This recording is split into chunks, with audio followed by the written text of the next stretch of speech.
ఇవాళ చివరి T20 match అహ్మదాబాద్లోని Narendra Modi స్టేడియంలో ఆడనున్నారు. అయితే ఈ మ్యాచ్లో భారత్ గెలిస్తే టీ20 సిరీస్ దక్కించుకున్నట్లు అవుతుంది. అటు పర్యాటక జట్టుకు మాత్రం సిరీస్ గెలిచే ఛాన్స్ లేదు. కాకపోతే లాస్ట్ మ్యాచ్లో గెలిచి సిరీస్ను సమం చేసే అవకాశం మాత్రం ఉంది. ఇక ప్రాక్టీస్ సమయంలో గాయపడిన వైస్ కెప్టెన్ శుభ్మన్ గిల్ 4వ టీ20కి అందుబాటులో ఉండడని ఇప్పటికే ప్రకటించారు. కానీ ఆ మ్యాచ్ రద్దు కావడంతో తాను జట్టుతో పాటే అహ్మదాబాద్కు చేరడం ప్రస్తుతం తీవ్ర చర్చనీయాంశంగా మారింది. కానీ ఆఖరి టీ20లో అతడు ఆడే విషయంపై ఇంకా క్లారిటీ రాలేదు. సంజు శాంసన్ను డకౌట్కే పరిమితం చేస్తూ వరుసగా విఫలమవుతున్న గిల్ను ప్రతి మ్యాచ్లో ఆడిస్తుండడంపై అభిమానులు, క్రికెట్ విశ్లేషకులు కూడా పూర్తి స్థాయిలో విమర్శలు చేస్తున్నారు. ఈ నేపథ్యంలో అతడి ప్లేస్లో శాంసన్ ఓపెనర్గా బరిలోకి దించే అవకాశం ఉంది. కెప్టెన్ సూర్యకుమార్ యాదవ్ ఫామ్ లేమి కూడా కొనసాగుతూనే ఉంది. మరోవైపు ఇక సారథిగా జట్టును విజయపదంలో నడిపిస్తున్న వ్యక్తిగత ఆట తీరు మాత్రం దారుణంగా ఉందని చెప్పుకోవాలి. మిడిల్ ఆర్డర్లో బ్యాటింగ్ ఆర్డర్ బలంగా కనిపిస్తోంది. ఇక పేసర్ జస్ప్రీత్ బుమ్రా జట్టులో చేరడం సానుకూల అంశంగానే చెప్పుకోవాలి. మరో పేసర్ హర్షిత్ను కొనసాగిస్తారా లేక స్పిన్నర్ వాషింగ్టన్ సుందర్ను ఆడిస్తారా, ఇవన్నీ కూడా తేలాల్సినటువంటి అంశాలుగానే చూడాలి.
ఈ సిరీస్లో సౌత్ ఆఫ్రికా జట్టు పడిలేస్తూ ముందుకు సాగుతోంది. బ్యాటింగ్ ఆర్డర్లో మాత్రం నిలకడలేమి స్పష్టంగా కనిపిస్తోంది.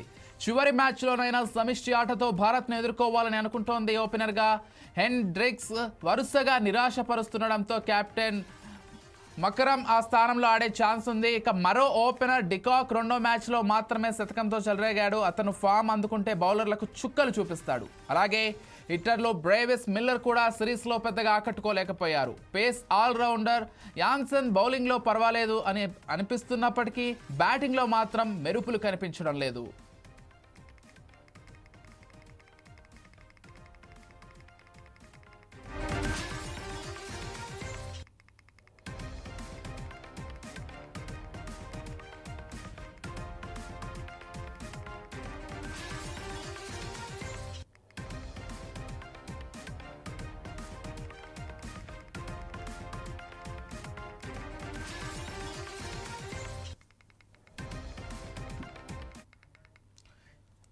దక్షిణాఫ్రికాతో ఇవాళ చివరి టీ20 మ్యాచ్ అహ్మదాబాద్లోని నరేంద్ర మోదీ స్టేడియంలో జరగనుంది. ఈ మ్యాచ్లో భారత్ గెలిస్తే టీ20 సిరీస్ దక్కించుకున్నట్లు అవుతుంది. అటు పర్యాటక జట్టుకు మాత్రం సిరీస్ గెలిచే ఛాన్స్ లేదు. కాకపోతే లాస్ట్ మ్యాచ్లో గెలిచి సిరీస్ను సమం చేసే అవకాశం మాత్రం ఉంది.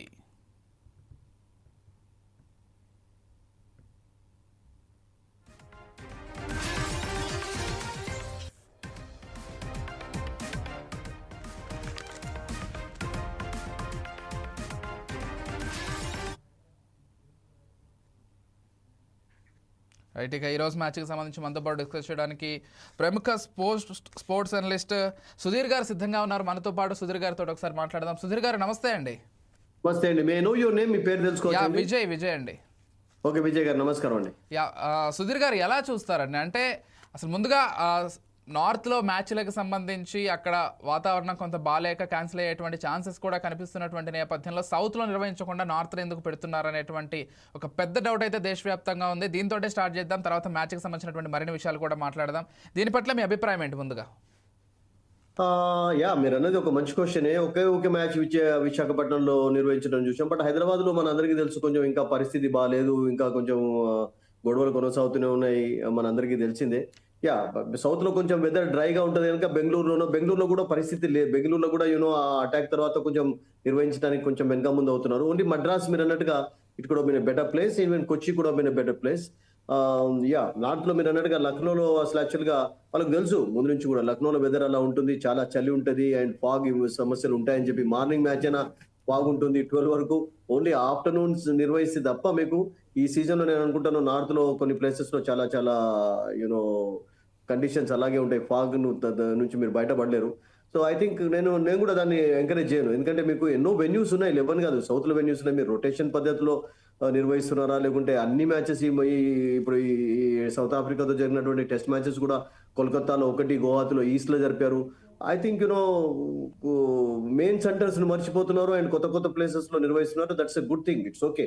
కొత్త కొత్త ప్లేసెస్ లో నిర్వహించడం అనేది మంచిదే అది. బట్ మీకు సీజన్ వైజ్ వెళ్ళినట్లయితే బాగుంటుంది. ఎందుకంటే మీరు నార్త్ లో మీరు ఒకవేళ నిర్వహించినట్లయితే సమ్మర్ లో ఏదైనా మ్యాచెస్ ఉంటే, మార్చ్ లో ఏదైనా జరిగినట్లయితే నార్త్ లో ఎక్కువగా నిర్వహించండి. బికాస్ అక్కడ వెదర్ కండిషన్స్ కొంచెం చల్లగా ఉంటాయి. అండ్ ఇక్కడ సౌత్ లో కొంచెం చలికాలం, మీకు ఫాగ్ సమస్య అసలుకే ఉండదు మీకు. అవును. And coming to this exact match, ఈ మ్యాచ్ కనుక మనం గెలిస్తే విన్నర్ అవుతాం, లేకపోతే అది యావరేజ్ అయ్యేటువంటి ఛాన్స్ ఉంది. ఈ నేపథ్యంలో ఇది సౌత్లో నిర్వహిస్తే బాగుండేది అనేటువంటి ఒపీనియన్ కూడా ఉంది. మీరేం చెప్తారు? అబ్సల్యూట్లీ. ఇప్పుడు అహ్మదాబాద్ లో కూడా నేను అనుకుంటాను అంత మీకు అంటే ఫాగ్ ఎక్కువ ఉండకపోయినప్పటికీ కూడా అహ్మదాబాద్ లో కూడా నేను అనుకుంటాను వెదర్ సపోర్ట్ ఉంటుందా చూడాలి. But it's a good venue of course. ఎందుకంటే అహ్మదాబాద్ అనేది ఆఫ్ కోర్స్ మంచి వెన్యూ, చాలా Yeah, let's మ్యాచెస్ see. ఎక్కువగా జరుగుతూ వచ్చాయి ఇక్కడ, చూడాలి. బట్ అక్కడ let's hope that match will be on today at least. ఎందుకంటే ఒక మ్యాచ్ క్యాన్సిల్ అయిపోయిన తర్వాత స్పెక్టేటర్స్ వర్ రియలీ డిసప్పాయింటెడ్ లక్నోలో. అండ్ ఐ థింక్ షిఫ్ట్ చేసేందుకు కూడా మీకు ఛాన్స్ లేదు. ఎందుకంటే ఇప్పుడు మళ్ళీ ఈ సిరీస్ తర్వాత మీకు న్యూజిలాండ్ సిరీస్ ఉంది, మీకు రెస్ట్ డే కూడా లేదు కదా అసలు. యాక్చువల్గా వేరే చోట మీరు నిర్వహించలేరు, ఒకే ఒక రోజులో టికెట్లు ప్రింట్ కావు, ఇవన్నీ సిరీస్ కు మొదే జరిగి ఉంటాయి కనుక ఐ థింక్ అక్కడ డిసప్పాయింట్మెంట్ అనేది తప్పలేదు. బట్ అహ్మదాబాద్ లో లెట్స్ హోప్ విజయ్ మ్యాచ్ అయితే ఈ రోజు విల్ బి ఆన్ అన్న ఒక హోప్ అయితే అందరికీ ఉంది. Let's hope so. Coming to Shubman Gill విషయానికి వస్తే, కొంత గాయం కావడంతో పక్కన పెట్టారనేటువంటి నేపథ్యంలో ఖచ్చితంగా సంజు శాంసన్ ఆడిస్తారనేటువంటి ఒక విషయం కూడా ఉంది. కాకపోతే శుభ్మన్ గిల్ విషయంలో ముందు నుంచి కూడా కొంత అసహనం అయితే ఉంది ప్రేక్షకులకి, లేకపోతే భారత అభిమానులకి. అసలు ఎలా చూడాల్సి ఉంటుంది ఆ విషయాన్ని పర్టికులర్గా? ఐ థింక్ మీకు ఇంత బెంచ్ స్ట్రెంత్ ఉన్నప్పుడు, ఇంతమంది ఉన్నప్పుడు, why one person should continue for a long time. ఇప్పుడు అతని 14-15 మ్యాచెస్ లో ఒక హాఫ్ సెంచరీ లేదు. ఈ సిరీస్ లోనైతే చాలా ఫెయిల్యూర్స్ చూసాం. మొన్న కూడా ఫస్ట్ ఓవర్ లో ఎల్బిడబ్ల్యూ లక్కీ ఎస్కేప్, అది కూడా. ఆ తర్వాత 28-30 రన్స్ కంటే ఎక్కువగా స్కోర్ చేయటం లేదు. అండ్ టెస్ట్ మ్యాచెస్ లో అంటే అఫ్ కోర్స్ ఇంజరీ కారణంగా దూరం అయిపోయినాడు. ఎప్పుడైతే అతనికి సమస్య ఉందో, అంత ఫిట్ గా కూడా లేడు, వై షుడ్ యూ కంటిన్యూ? ఇప్పుడు సంజు సామ్సన్ పాపం బెంచ్ కే పరిమితం అయిపోతున్నాడు. అండ్ మిగతా వాళ్ళకు కూడా ఛాన్సెస్ ఇవ్వాలి. రొటేషన్ అనేది జరిగితే బాగుంటుంది. బికాస్ శుభ్మన్ గిల్ ను మెయిన్ ఓపెనర్ గా ప్రతి ఫార్మాట్ లో ఆడించడం అనేది నేను బ్యాడ్ అని అనటం లేదు. అతనికి కెపాసిటీ ఉంది, సెంచరీస్ కూడా సాధిస్తారు T20 కానీ. బట్ ఎప్పుడైతే టోటల్ ఫిట్నెస్ అతనికి లేదో, ఫెయిల్యూర్స్ ఉన్నాయో, ఐ థింక్ ఇంకొకరికి అవకాశం ఇస్తే బాగుంటుంది. అండ్ ఈ రోజు నేను అనుకుంటాను అతను ఆడే ఛాన్సెస్ చాలా తక్కువగానే ఉన్నాయి విజయ్. మేబీ సంజు శాంసన్ ఏమైనా రీప్లేస్ చేస్తాడేమో ఈ రోజు. సంజు సామ్సన్ ఇక రీప్లేస్ చేయడానికి ఒక మీకు ఆప్షన్ ఉంది అక్కడ. ఐ థింక్ ఎందుకంటే అక్షర్ పటేల్ దూరం అయిపోయినాడు సిరీస్ కు. So Sanju Samson I think will be playing today and it's going to B a good opportunity for him, doubt లేదు. ఎందుకంటే సంజు సామ్సన్ కూడా ఈ సిరీస్ లో ఇప్పటివరకు ఒక అవకాశం రాలేదు. And let's hope that prove చేసుకోవడానికి మంచి ఛాన్స్ ఈ రోజు కనుక ఆడగలిగితే. మంచి ఛాన్స్ అండి, మంచి ఛాన్స్. అండ్ అతని విషయంలో మనం అన్యాయం అంటామా ఆర్ లేకుంటే డౌన్స్ చేంజ్ చేయడం కూడా అచ్చు రాలేదు. బికాస్ మెయిన్లీ సంజు సామ్సన్ మన అందరికీ తెలుసు విజయ్, ఈ prefers to open. South Africa ఆడినప్పుడు కూడా 2 సెంచరీలు ఓపెనర్ గా వచ్చి అతడు సాధించాడు, మనందరికీ తెలిసిన విషయమే. సో ఈ levels the ball to come out his bat. Ball కొత్తగా ఉన్నప్పుడు డిఫరెంట్ గా ఆడుతుంటాడు కనుక ఓపెనర్ గానే నేను అనుకుంటాను అద్భుతమైనటువంటి స్లాట్ అతనికి. అండ్ అక్కడనే అతన్ని ట్రై చేయాలి. బట్ అతను మీరు మిడిల్ ఆర్డర్ లో 4th డౌన్ లో 5th డౌన్ లో తీసుకోవాల్సినట్లయితే ఐ థింక్ ఈ doesn't like those positions also. So top order అయితే 1 డౌన్ లేకుంటే ఓపెనర్, ఈ 2 పొజిషన్స్ అతనికి సరిగ్గా సూట్ అవుతాయి. లెట్స్ హోప్ దట్ ఈ ఓపెన్ ద ఇన్నింగ్స్. ఎందుకంటే శుభ్మన్ గిల్ ఎలా అయినా ఆడే ఛాన్స్ లేదు కనుక ఒక అవకాశం అయితే ఈ రోజు రానుంది సంజు సామ్సన్ కు. And his fans will be very happy. Coming to management, అంటే కొత్త టాలెంట్ ని ఎంకరేజ్ చేస్తామని పదే చెప్తున్నారు, కానీ వాళ్ళు కూడా కొంతమందికే పరిమితం అవుతున్నారు అనేటువంటి ఒక విమర్శ ఉంది. How do you see? Well ఇప్పుడు చూడండి, అంటే జనరల్ గా ఏదైనా కన్సిస్టెన్సీ కొరకు చూస్తారు. ఇప్పుడు అంటే ఇండియన్ టీం పర్ఫార్మెన్స్ మీరు T20 లో చూసినట్లయితే మీకు 98-99% సక్సెస్ ఉంది కనుక టీంను చేంజ్ చేయకుండా వాళ్ళనే ఎక్కువగా ఆడిస్తున్నారు. సో మీరు అన్నట్టుగా అక్కడ కొత్త వాళ్ళకు ఛాన్స్ ఎక్కువగా రావటం లేదు. ఇప్పుడు కొత్తదనం రావాలి అంటే సూర్యవంశీ లాంటి ప్లేయర్ రావడం, లేకుంటే యశస్వి జైస్వాల్‌కు ఛాన్స్ రావడం, ఇవన్నీ కూడా మీకు జరుగుతాయి. ఫ్యూచర్‌లో జరగవని కాదు. బట్ ఇప్పుడు ఉన్నటువంటి టీమ్ పర్ఫార్మెన్స్ T20లో అంత పెద్ద బ్యాడ్‌గా లేదు గనుక I think they are just going with the same ఎందుకంటే ఇప్పుడు తిలక్ వర్మ అయితే అద్భుతంగా ఫిట్ అయిపోయినాడు. హార్దిక్ పాండ్యా మీకు ఉండాల్సిందే. బుమ్రా ఫిట్ గా ఉన్నప్పుడు ఆడుతున్నాడు, లేకుంటే అతనికి రెస్ట్ ఇస్తున్నారు, మరొక బౌలర్ ను కూడా ఆడిస్తున్నారు. So I think team is not bad at all. I think team యొక్క సెలెక్షన్ అంత బ్యాడ్ ఏం లేదు కానీ బట్ కొత్త వాళ్ళు అంటే ఇప్పుడు టీమ్ పర్ఫార్మెన్స్ మీరు అన్నట్టుగా టోటల్ గా ఓవరాల్ గా దెబ్బతీసినప్పుడు I think you can think of that actually. Yes. Overall గా T20లో పర్ఫార్మెన్స్ విజయ్ నేను అనుకుంటాను Indian team performance has been fairly good actually. I think మీకు ఏషియా కప్ గెలిచారు, T20 వరల్డ్ కప్ గెలిచారు, ఛాంపియన్స్ ట్రోఫీ ఇవన్నీ గెలుస్తున్నారు కనుక ఐ థింక్ ఇక్కడ కూడా పర్ఫార్మెన్స్ విషయంలో ఏం పెద్ద తేడా కనబడలేదు. But there is the talent no doubt. మీరు అన్నట్టుగా ఇప్పుడు ఇంకొక సెకండ్ థర్డ్ టీం కూడా ఏ టీం నైనా ఓడించేటటువంటి కెపాసిటీ ఉన్నటువంటి టీం వెళ్తుంది. ఇప్పుడు అటువంటి ప్లేయర్స్ ఉన్నారు T20. అవును, అవును. ఈశాన్ కిషన్ చూశాం కదా, ఈశాన్ కిషన్ కూడా సయ్యద్ ముస్తాక్ అలీ ఈ ట్రోఫీలో అద్భుతంగా ఆడి సెంచరీలు కొట్టాడు, 50s కొట్టాడు, తన యొక్క ఫామ్ కనబరుచుకున్నాడు. And it's going to be good news for Sunrisers Hyderabad, ఎందుకంటే సన్ రైజర్స్ కి ఆడతాడు కనుక IPL లో ఒక మంచి న్యూస్. అతన్ని కూడా you can bring him back actually. But wicket keepers సంఖ్య కూడా పెరుగుతుందండి. ఇప్పుడు జురేల్ గానీ, జితేష్ శర్మ వీళ్ళందరూ కూడా వికెట్ కీపర్స్ చాలా అయిపోతున్నారు. రిషబ్ పంత్, రాహుల్, తర్వాత వీళ్ళందరూ ఉన్నారు, Sanju Samson. So wicket keeper batter గా రావాలంటే చాలా కష్టమే. స్పెషలిస్ట్ బ్యాటర్ గా మీకు రావాలి అంటే స్పెషలిస్ట్ బ్యాటర్స్ మిగతా వాళ్ళు ఉన్నారు కనుక వీళ్ళకి ఛాన్సెస్ రావడం లేదు. ఎక్కడ ధోని లాంటి వాళ్ళు క్లిక్ అయ్యారు కానీ మీరు అన్నట్లుగా కష్టమే కొంత. కష్టమే. ఇప్పుడు ఈశాన్ కిషన్ కొంచెం రావాలి అంటే మళ్ళీ ఐ థింక్ టు వెయిట్. ఎందుకంటే ఇంకా పర్ఫార్మ్ చేస్తూ ఉన్నట్లయితే మేబీ మిగతా వాళ్ళు ఎవరైనా ఫెయిల్ అయితే తప్ప ఈశాన్ కిషన్ కి ఇప్పుడు ఛాన్స్ అయితే కనబడలేదు. Yeah. అండ్ టీం కూడా గెలుస్తున్నారు కదా, ఇప్పుడు టీం పర్ఫార్మెన్స్ ఏం బ్యాడ్ గా లేదు కదా. Coming to team and Suryakumar Yadav అయితే యాజ్ ఎ కెప్టెన్ గా ఒక మంచి సక్సెస్ఫుల్ జర్నీని కొనసాగిస్తున్నాడు. కాకపోతే యాజ్ ఎ ప్లేయర్ గా ఎక్కడో ఫెయిల్ అవుతున్నాడు అనేటువంటి ఒక ఇది ఉంది. What you say? Absolutely. Last 20 innings లో హాఫ్ సెంచరీ లేదు అంటే I think player actually should lead by example. Real గా చెప్పాలంటే ఏ ప్లేయర్ అయినా కానీ తను స్వయంగా ఆడి మిగతా వాళ్ళని లీడ్ చేస్తే బాగుంటుంది.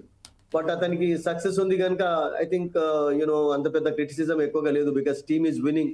ఒక లక్కీ కెప్టెన్ గా అయితే కొనసాగుతున్నాడు అన్నటువంటి ఒక భావన కూడా అందరికి ఉంది. బట్ యాజ్ ఎ ప్లేయర్ గా కూడా మీరు అన్నట్టుగా అతని కాంట్రిబ్యూషన్ చాలా అవసరం. ఈవెన్ మనం గతంలో కూడా చూసాం కదా, వరుసగా 3-4 సార్లు డక్అవుట్ అయిపోయిన తర్వాత మళ్ళీ కంబ్యాక్ చేశాడు, ఫామ్ లోకి వచ్చాడు, సెంచరీస్ హాఫ్ సెంచరీ సాధించాడు, టీమ్ ను గెలిపించాడు.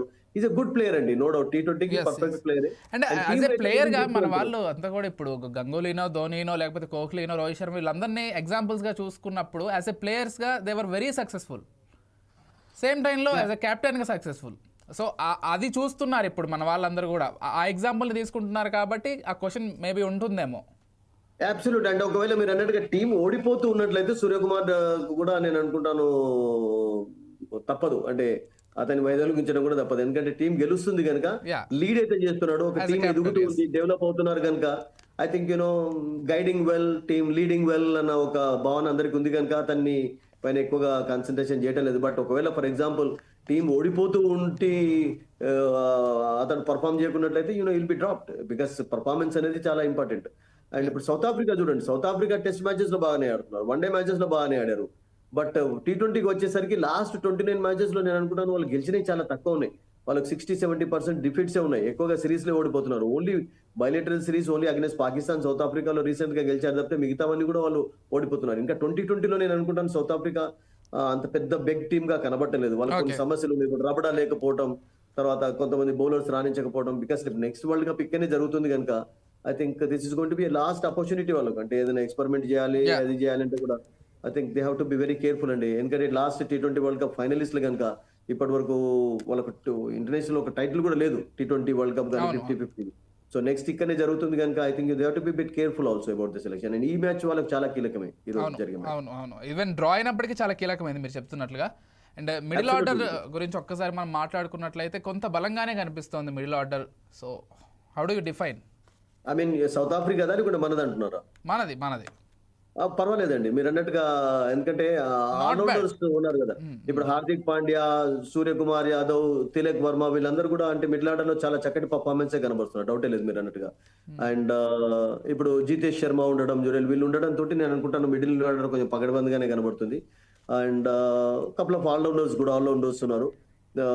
బట్ మిడిల్ ఆర్డర్ కంటే మీకు టాప్ ఆర్డర్ కొంచెం రాణించడం కూడా చాలా ఇంపార్టెంట్. ఎందుకంటే టాప్ ఆర్డర్ లో మీకు సూర్యకుమార్ యాదవ్ అంత టాప్ ఫామ్ కనబరచలేదు, శుభ్మన్ గిల్ టోటల్ ఫెయిల్యూర్స్ చూసాం, ఒక అభిషేక్ శర్మ ఐ థింక్ అతను కూడా నేను అనుకుంటాను అంత పెద్ద ఇన్నింగ్స్ ఏం ఆడటం లేదు. అతనికి ఆ ఎబిలిటీ ఉంది అండ్ ఒక రికార్డుకు మాత్రం దగ్గరలో ఉన్నాడు. ఈరోజు 47 రన్స్ స్కోర్ చేసినట్టయితే విరాట్ కోహ్లీ 2016లో 1600 ఒక క్యాలెండర్ ఇయర్ లో చేసినటువంటి రన్స్ అయితే చేసే అవకాశం ఉంది అతనికి. ఓవరాల్ గా పర్వాలేదు అతని పర్ఫార్మెన్స్ అంత టోటల్ ఫెయిల్యూర్స్ అయితే లేవు. బట్ స్టిల్ ఒక బిగినింగ్స్ అనేది అతని నుంచి కూడా ఓవడి ఉంది ఈ పర్టికులర్ సిరీస్ లో. అంటే మీరు చెప్పినవన్నీ కన్సిడర్ చేస్తే కొంత మిడిల్ ఆర్డర్ పైన ఆధారపడాల్సినటువంటి పరిస్థితి కూడా కనిపిస్తోంది. అబ్సల్యూట్లీ అండి. ఎందుకంటే మీకు మిడిల్ ఆర్డర్ పైన ప్రెషర్ ఉండదు అంటే టాప్ ఆర్డర్ రాణించాలి. బట్ తిలక్ వర్మ నేను అనుకుంటాను మిడిల్ ఆర్డర్ లో ఒక మంచి బ్యాటర్ గా సెట్ అయిపోయినాడు. మీరు చూడండి అతన్ని కన్సిస్టెన్సీ అద్భుతంగా ఉంది అండ్ ఐ థింక్ ఎక్కడ కూడా ప్రెషర్ ఫీల్ కావటం లేదు and we all should be very proud of his performances. ఎందుకంటే ఈజ్ ఎ తెలుగు గాయ్, చాలా చక్కగా ఆడుతున్నాడు అండ్ అతడు నేను అనుకుంటాను మిడిల్ ఆర్డర్ లో మాత్రం టోటల్ గా ఇక ఒక ఎస్టాబ్లిష్ చేసుకున్నట్లే, తన ప్లేస్ ని సిమెంట్ చేసుకున్నట్టే అండ్ అతనికి ఏం ప్రాబ్లం లేదు. బికాస్ ఈ ఫీల్డ్స్ వెల్, ఈజ్ అప్పుడప్పుడు బౌలింగ్ కూడా చేస్తుంటాడు. సో ఒక మంచి రోల్ అయితే ప్లే చేస్తున్నాడు. So I think he's doing a good job in the middle order. ఆ మిడిల్ ఆర్డర్ లో అతడు ఫామ్ లో ఉండడంతో అంత ప్రెషర్ అనేది కనబట్టలేదు టీం పైన. ఫైనల్లీ ఈ డ్రా అవబోతుందా, విన్ అవబోతుందా? What's your opinion? I think South ఆఫ్రికాకు ఛాన్స్ ఉండొచ్చు ఈ రోజు అలా అనిపిస్తుంది. ఎందుకంటే వాళ్ళు కూడా T20 సిరీస్ లలో డిఫీట్స్ ఎక్కువగా ఉన్నాయి. లాస్ట్ 29 మ్యాచెస్ లో వాళ్ళకు చాలా ఓడిపోతూ వచ్చారు. మేబీ వాళ్ళది do or die situation. Ahmedabad venue ఎట్లా ఉంటుందంటే విజయ్, రీసెంట్ గా సయ్యద్ ముస్తాక్ అలీ ట్రాఫీ కానివ్వండి, మిగతా T20 మ్యాచెస్ లో కూడా ఎక్కువ బిగ్ స్కోర్స్ చూసాం. అహ్మదాబాద్ కూడా ఇప్పుడు మున్పటిలాగా మంచి బిగ్ స్కోరింగ్ గ్రౌండే. ఏదైనా డ్యూ ప్రభావం ఉన్నట్లయితే సెకండ్ టైం బౌలింగ్ చేయడం కొంచెం కష్టంగా ఉండవచ్చు. బట్ అది ఒకటే ప్రాబ్లం ఉండవచ్చు. బట్ స్టార్టింగ్ లో కూడా అంటున్నారు, ఐ మీన్ వికెట్ పైన కొంచెం దాన్ని ఏమంటారంటే మాయిశ్చర్ ఉంది. స్టార్టింగ్ లో కపుల్ ఆఫ్ ఓవర్స్ లో పేసర్స్ కూడా హెల్ప్ఫుల్ గా కండిషన్స్ ఉండవచ్చు అని అంటున్నారు. We have to wait and see for that. Actually అది captains will decide about the toss and all. But otherwise it's a good scoring ground and we are going to definitely see an interesting match today. Just a final question. ఏంటి toss లో ప్రతిసారి మనకు నిరాశ ఎదురవుతుంది? How do you see it? Toss అనేది real గా చాలా చాలా ఇంపార్టెంట్ అసలు. యాక్చువల్గా మీకు టాస్ కొన్ని సందర్భాల్లోనైతే ఇంపార్టెంట్ కండిషన్స్ ఫేవరబుల్ గా ఉన్నప్పుడు టాస్ ఓడిపోయినట్లయితే చాలా చాలా ఘోరంగా ఉంటుంది అసలు. చేతిలో లేదు స్టిల్. మొన్నటి మ్యాచ్ లో మాత్రం ఇంపార్టెంట్ మ్యాచ్ లో టాస్ గెలిచి సౌత్ ఆఫ్రికాను బ్యాటింగ్ చేయించారు, తక్కువ స్కోర్ ఆల్అౌట్ చేయలేదు. So that became a plus point for India actually. Because అక్కడ కండిషన్స్ డెఫినెట్లీ స్టార్టింగ్ లో బౌలర్ ఫ్రెండ్లీ కండిషన్స్ కనబడ్డాయి. అండ్ ఈ రోజు కూడా మేబీ అహ్మదాబాద్ లో కూడా స్టార్టింగ్ లో నేను అనుకుంటాను కొంచెం ఇబ్బంది ఉండవచ్చు బ్యాటర్స్ కు. అందుకనే టాస్ గెలిచి బౌలింగ్ తీసుకుంటే బాగుంటుంది అన్నటువంటి ఒక అదైతే కదా. థ్యాంక్ యూ సుధీర్ గారు, థ్యాంక్ యూ సో మచ్ అండి. చక్కటి విశ్లేషణ అందించే ప్రయత్నం చేశారు మన ప్రేక్షకులందరికీ. థ్యాంక్ యూ సో మచ్ అండి.